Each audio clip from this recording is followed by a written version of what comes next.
The midnight train to Oakhaven. The platform was slick with rain, reflecting the lonely glow of the streetlights.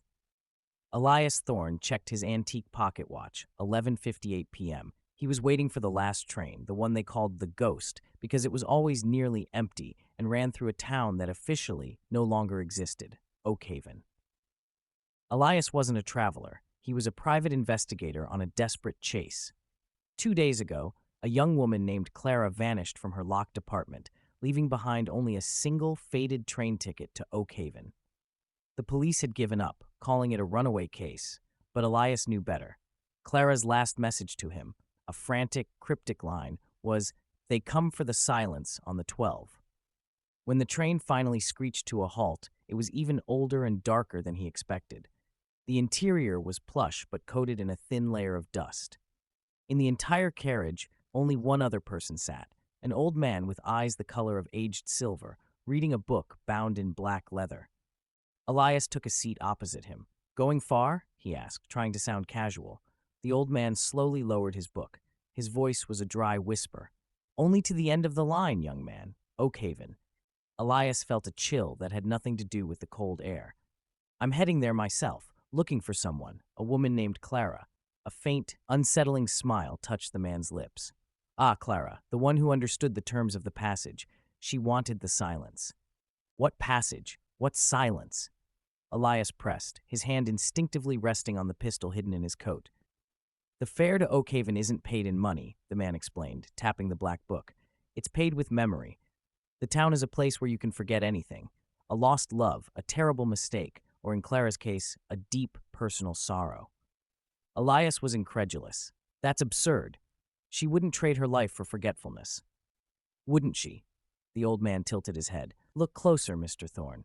Elias looked around the empty carriage. He realized the dust wasn't dust, it was a fine, silvery powder. He suddenly felt a profound difficulty recalling the face of his own sister, who had passed away years ago. He focused hard, but the image was a frustrating blur.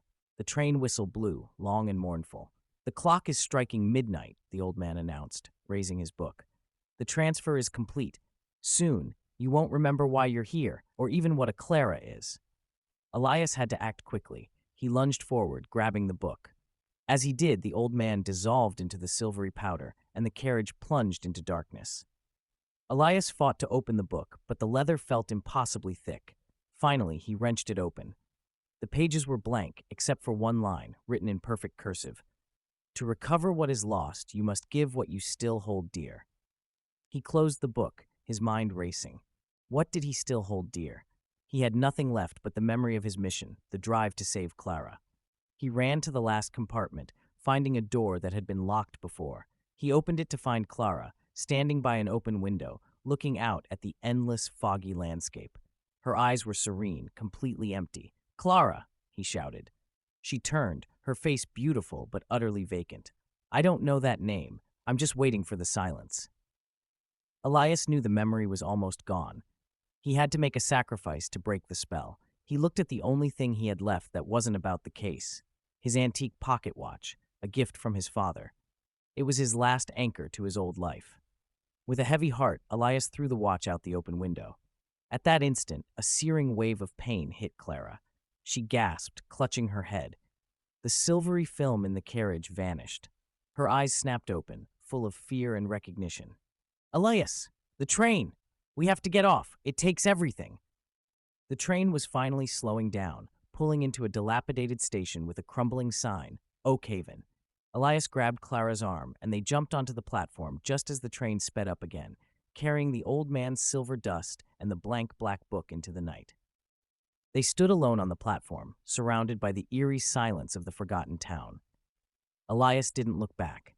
He just held on to Clara, grateful for the crushing weight of his memories.